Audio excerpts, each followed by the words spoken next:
rapid response.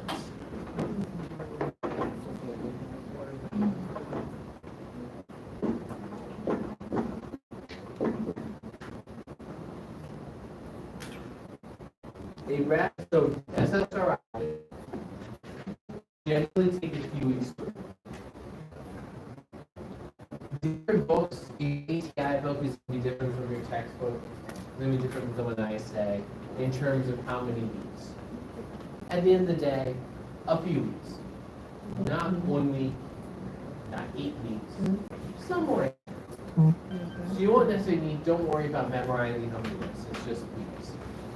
If we see a response within, say, a day or two, there are 3 reasons why we would see a rapid response. Number 1, there's a placebo effect.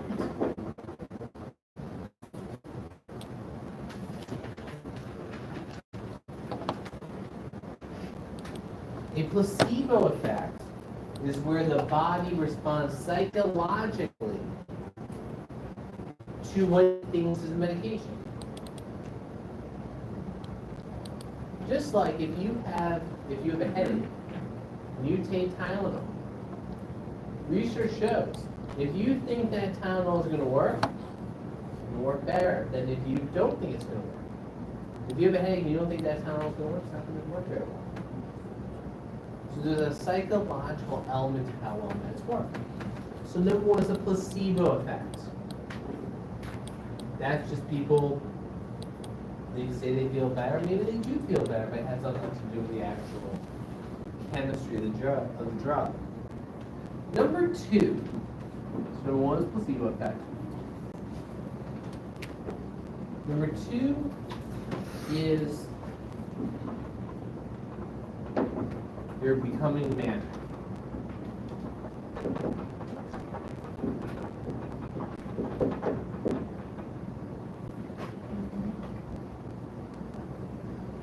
This one we will talk about in the mood disorder chapter.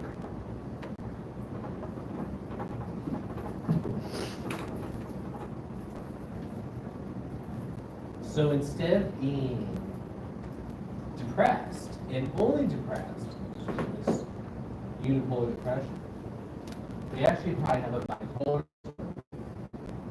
And that SSRI throws them into mania.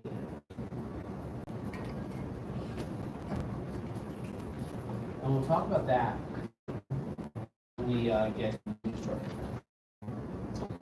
Number 3 is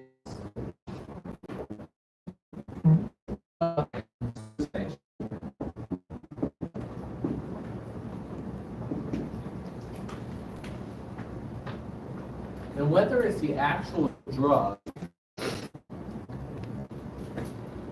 or placebo effects, it's quite common that individuals that take a antidepressant, that once they start having the chemical effects of the drug, get a little burst that throws them into a bit of happiness because they realize that they are going to die. And this may be hard,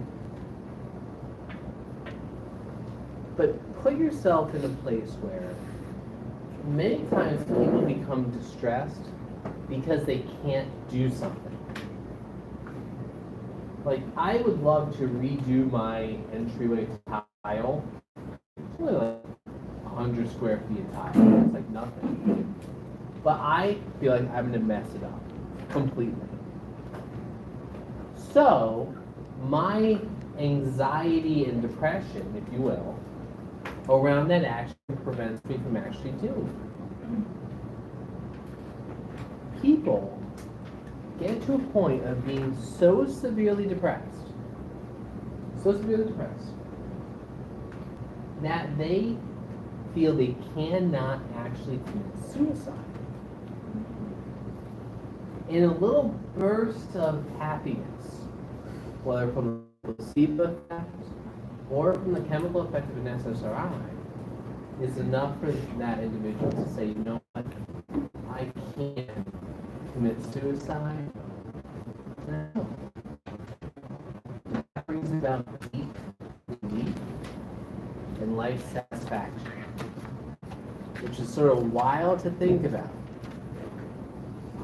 But whenever we see a rapid increase in mood while a patient is on an SSRI, it usually falls into one of those phases.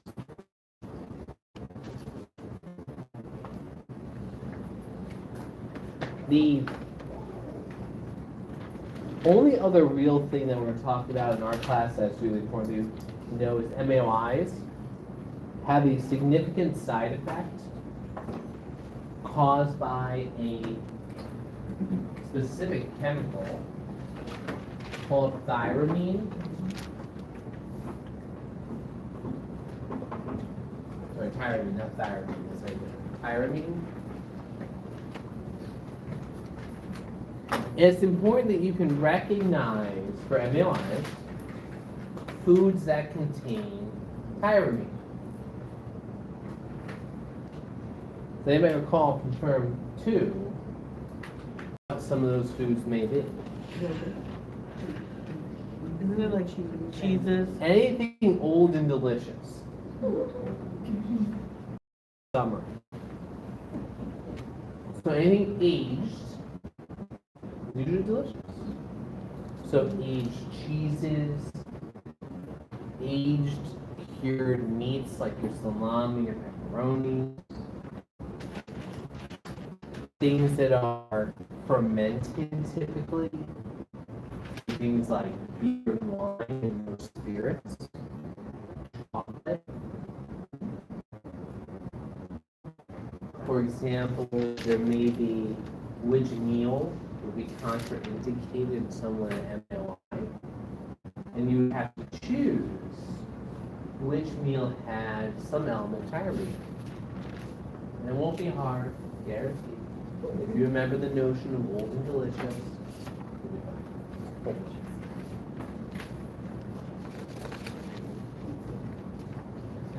The drug that you by far, not even a second, there's a close second. The most important drug for this course is lithium. Lithium will be your most tested drug. Guaranteed. Antipsychotics, close, not so close second. Lithium's number 1.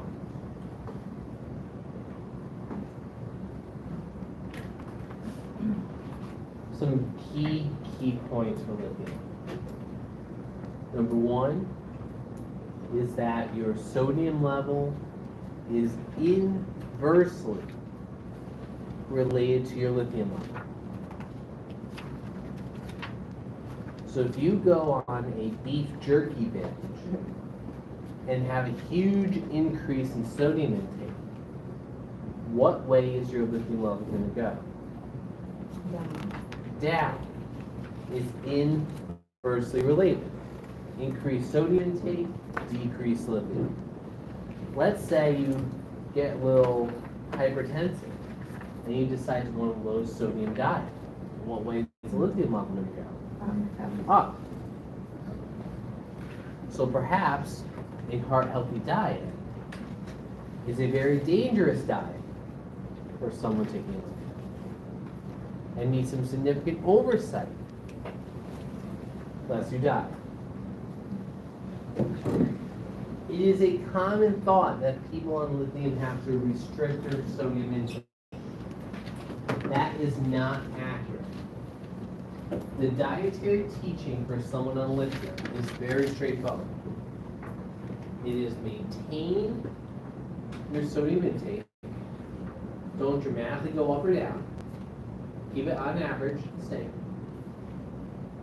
And number 2, stay hydrated. Hydration is a key teaching point for patients taking lithium.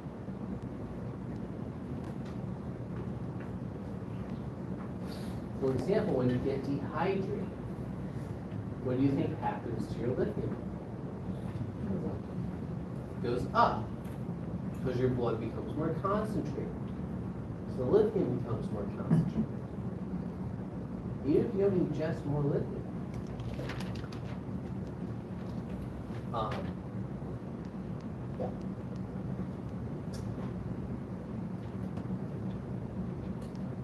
Lithium is one of my favorite stories about how we discovered, in part, why lithium wars pulse. I'll take a wild guess. This is obscure knowledge, so don't worry about this. It's obscure knowledge. Where the least amount of bipolar disorder exists in the world? Maybe. Let's say developed country. Oh, Iceland.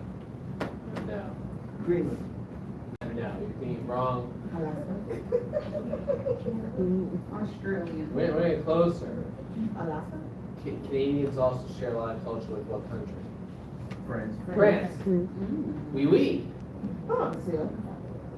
Is this one? Our French colleagues have the lowest rates of bipolar disorder per capita. And particularly in a certain region. Close. A certain region in France has almost no bipolar disorder. I don't know where this region is. You were a scholar of French. Well, now we have to figure it out. Now Well, I'll tell you the region. I just don't know if it's north, south, east, or west region of France. It's the Champagne region of France. In the Champagne region of France, so Champagne is not a grape, it's a region of France. It's like Bordeaux. I don't know why I'm acting very snobby in what I'm saying. Why are you eating? Why are you eating? I just like the story. Because the ground in the Champagne region of France is very heavy in lithium. And therefore the grapes in the Champagne region of France are heavy in lithium. Therefore, Champagne is high in lithium. So the more champagne you drink, the more lithium you get. Just so you know. Now you know. You're feeling a little off some days. Drink some champagne. Oh, great. So go to France. Or go to France. Go to France, enjoy yourself, and just drown yourself in champagne. But this is where it has to be from the Champagne region of France. Can't be no Prosecco. Nothing against Prosecco. Prosecco is not champagne. Just like the Italians get all hot and bothered if you try to make Prosecco from California. The French get really hot and bothered if you try to call something champagne. Something in the Champagne region of France. Now you know. Useless information. Feeling down, pop a few bottles of French wine from the Champagne region of France in particular. And if you're drinking champagne, make sure it's actually champagne. Okay. Oh, the other thing, I was just going on a tangent because I am way overtired and have not slept well in a week. For reasons I don't know. So I'm a little cockeyed today. Did you say same? Yes. Fair. Well, you have an exam, I don't.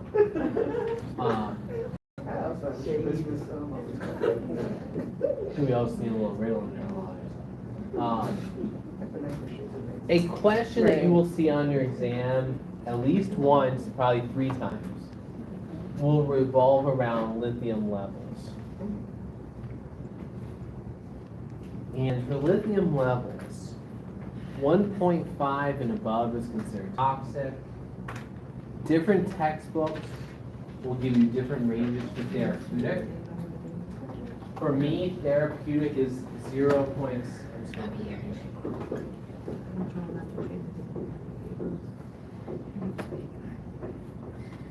About 0.6 to 1.2 milliequivalents per liter is the ideal range. Now, because I was tortured in nursing school I torture you in nursing school. Oh, I appreciate it. If I'm going to tell you I'm going to torture you, I was tortured about being told I was being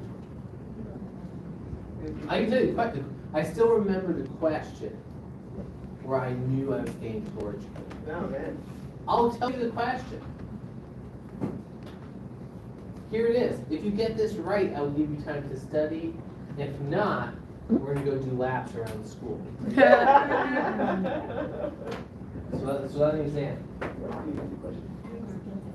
No. You are a nurse caring for a patient. And you are following an order to administer TPN 500 mLs over 5 hours. And you're instructed to add insulin lispro into the TPN. That creates a negligible volume increase. You also have to put in a bunch of other stuff. At what rate in mLs per hour should you infuse that TPN? And the answer was like 2, 5, 10, or none of the above. None of the None of the above. above. So it would be toxic. Why? Because you're adding insulin. Can't give insulin every. But you can, but you just said you're increasing the volume. Right.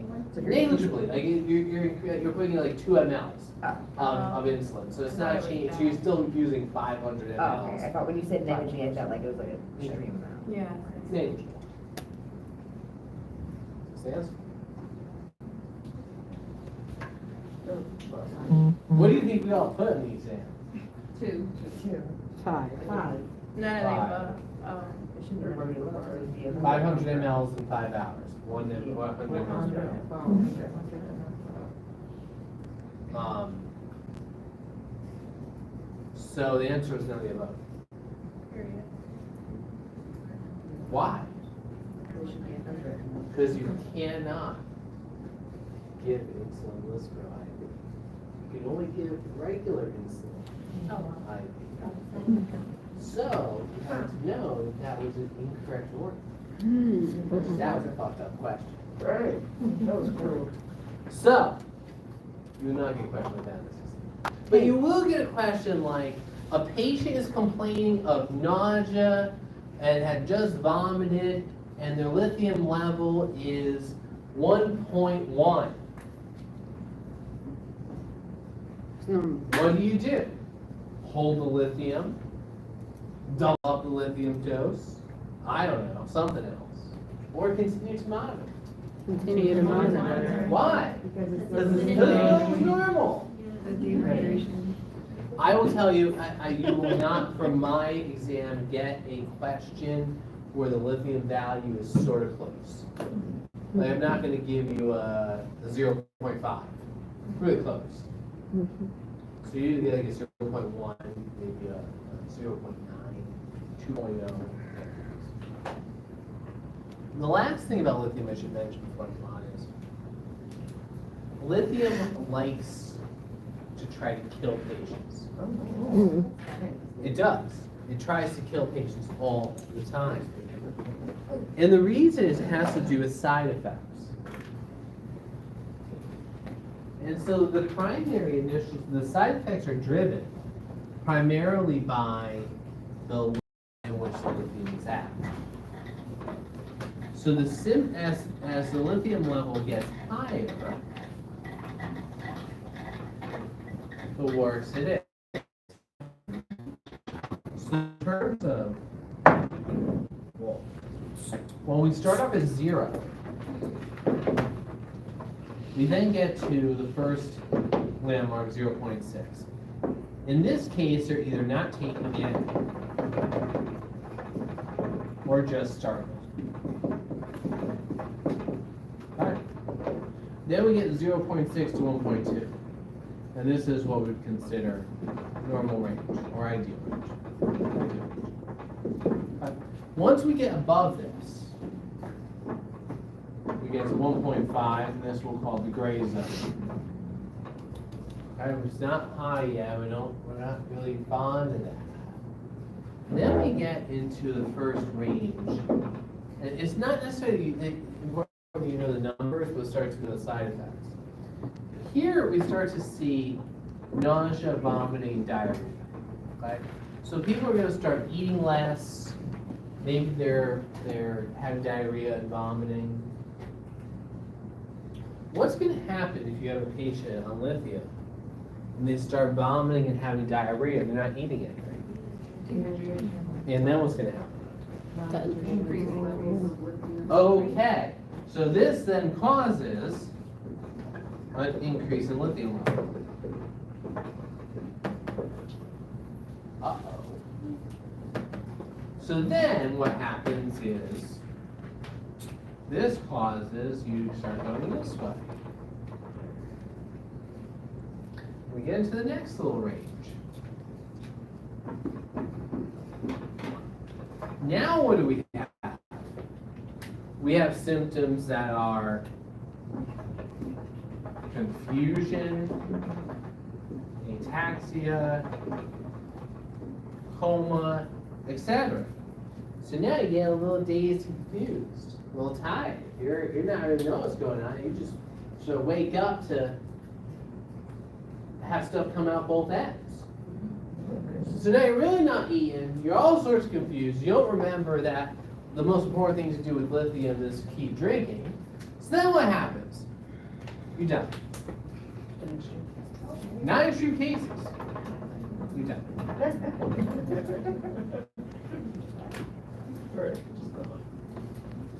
The amount of accidental lithium overdoses is dramatic.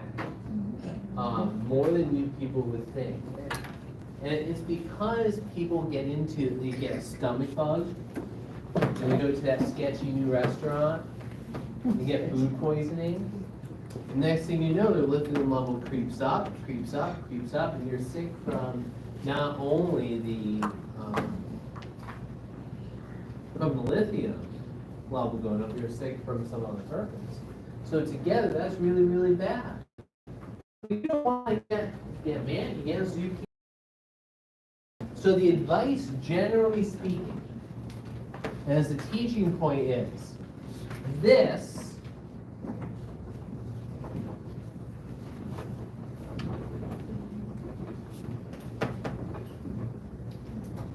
always call the physician.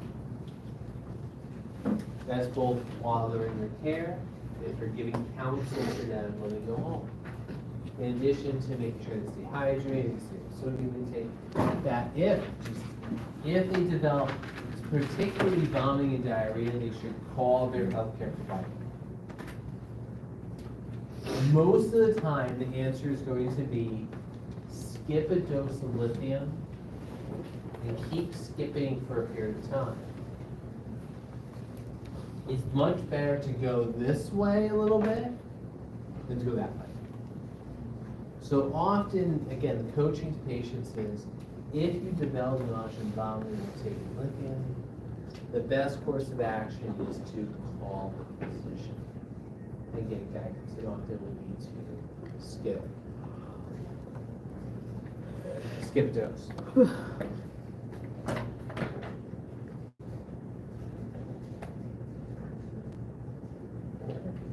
The last drug class that we're going to talk about, and I'm not going to talk about these beyond very basic, this will not be on your first exam, are the antipsychotics. They are a huge drug class, a very important drug class.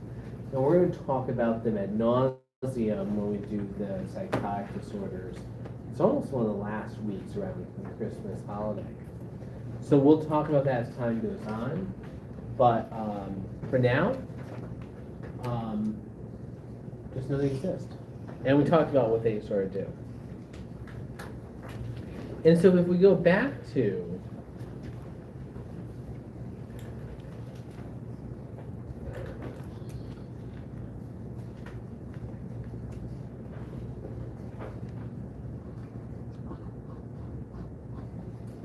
let's see here. Oh, here it is.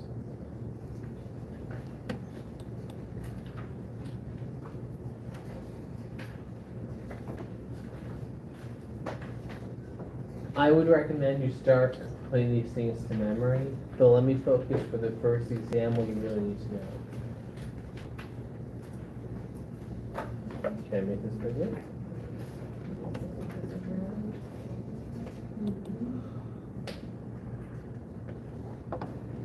So, I will also share with you. I am a fan of artificial intelligence. This was created with AI. I asked Microsoft Copilot to create a very simple handout for LPN students around psychiatric medications and throw some NCLEX questions or some basic questions at the end.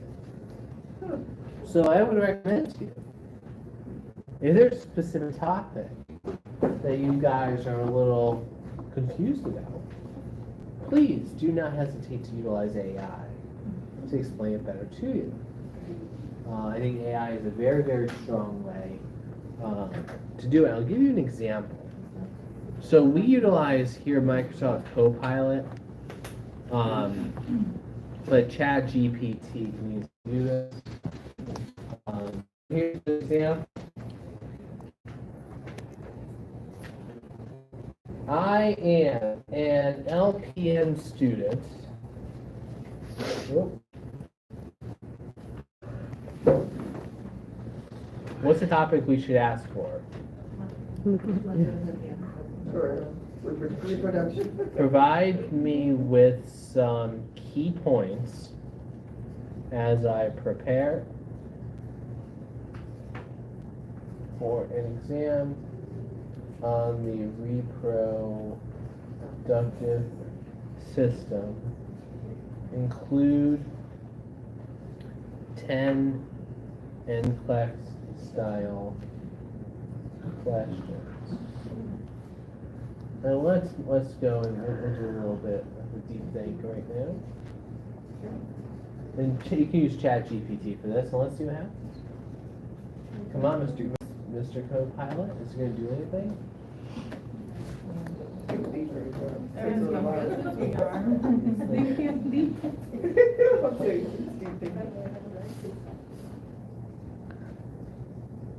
It's supposed to be 30 seconds, so we're going to see how long it takes.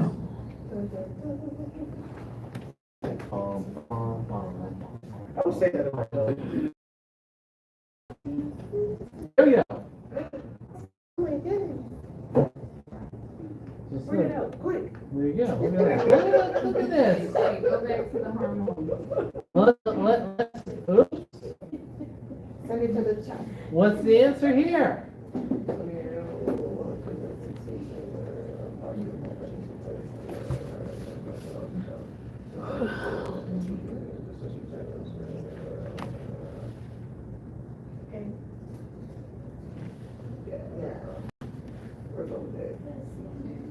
There we go.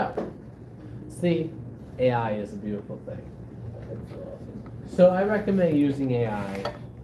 ChatGPT is fantastic. It's free $99. You can have it on your phone. But I strongly encourage it. The school currently does not have a position on utilizing AI for studying purposes.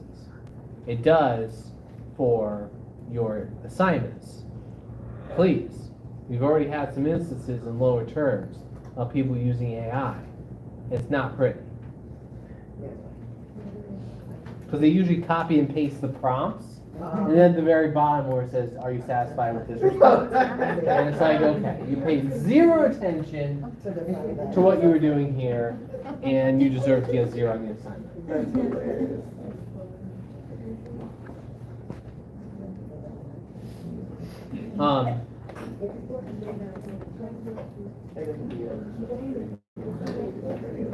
So we talked about some of this. We talked about depressants. Here are some examples. If you want the generics, please look them up. But you'll have, the brands, look them up. But we have fluoxetine is Prozac. Sertraline is Zoloft. Citalopram is Celexa, I think. I think escitalopram is Lexapro. I don't think that's Lexapro. Yeah, you're right. Escitalopram is Lexapro, escitalopram is Lexapro. Indications, we talked about depression, we also talked about anxiety as a common reason for antidepressants. We talked about sexual dysfunction, nausea, and insomnia, headache type things. And we talked about the key teaching points. So again, this document should summarize a lot of material that you need to know for our exam. Whoops. So for example, lithium, we were talking about these more when we talked about the clinical disorders, but hydration we said was key, right, lithium levels. And said that's a good point, if you'll recall that they increase lithium levels. So no ibuprofen, no naproxen, unless you want to jack up levels. So this is available to you. This is really your guide. If you can commit these 2 pages, 3 pages or so to memory, you'll be fine. If you don't, then too bad.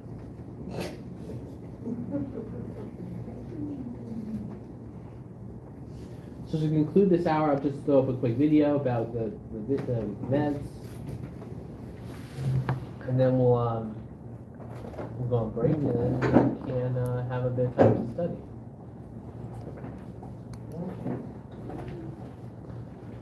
I understand. Hey guys, there's Mike here, and welcome to Metamorphosis By Aprile. Before we get today's lecture started, please remember, click here to check out our... I wish I could have been smart enough to do these videos back in the day. These guys must make money off of you guys. And complete They make so much money. video right now. That takes down the questions for you. So, finding master all our NCLEX messages included with our entire library of over 1,000 videos. And Oh my.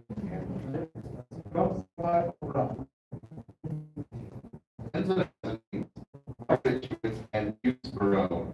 Anxiolytics, given for anxiety and seizures. Guys, we have benzodiazepines, barbiturates, and buspirone.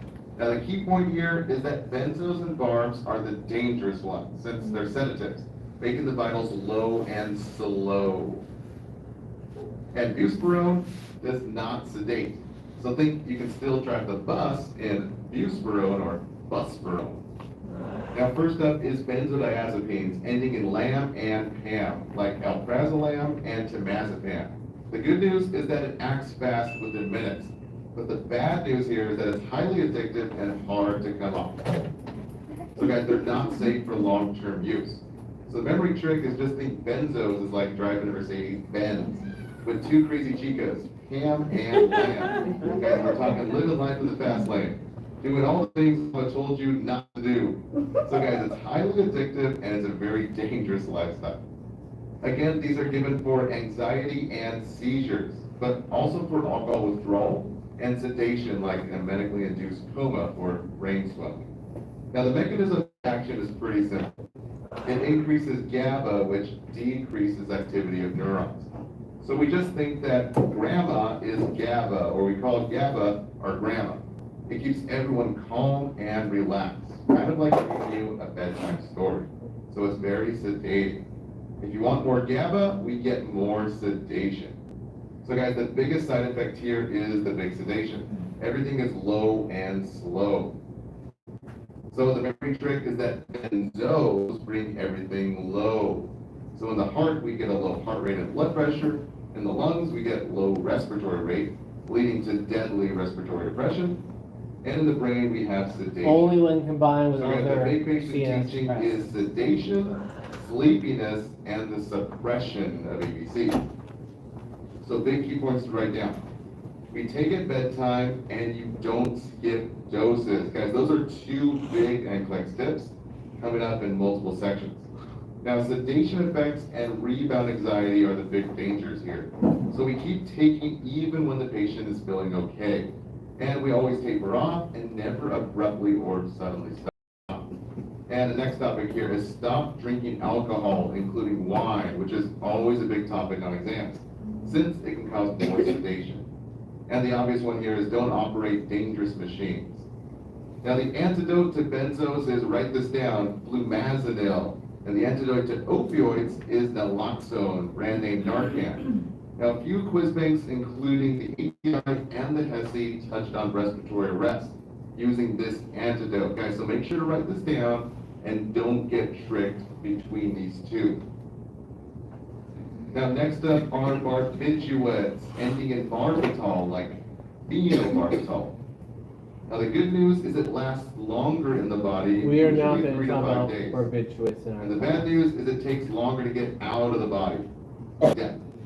Now, a common HESI question is a scenario of a patient on phenobarbital with low blood pressure. This is a long Guys, this is a huge priority. Always assess this patient first. So to help you remember this, the memory trick is barbiturates, or like really long video that includes the other slow drugs. and really easy to quit. It's not sedating, so you can still drive the bus of buspirone. Now, it's an atypical anxiolytic, and the good news is there's no depressant effects. But the bad news is that the bus is slow. And guys, it takes a long time to kick in. So the key point to know for the exam is 2 to 4 weeks for full effect. And the good thing here is no withdrawal symptoms. Guys, that's usually a common mistake on NCLEX exams, as well as testing. So the good news here, not addictive, no dependence, no tolerance, and no sedation. Again, no withdrawal symptoms. So it's safe for long-term use, again, like riding the bus. Slow and no sedation, usually taken on a regular basis, not as needed. Now, 2 common test questions for anxiolytics. Thanks for watching. For a full video and Alright, we're going on break. click right up here to access these files. And please consider subscribing. You guys,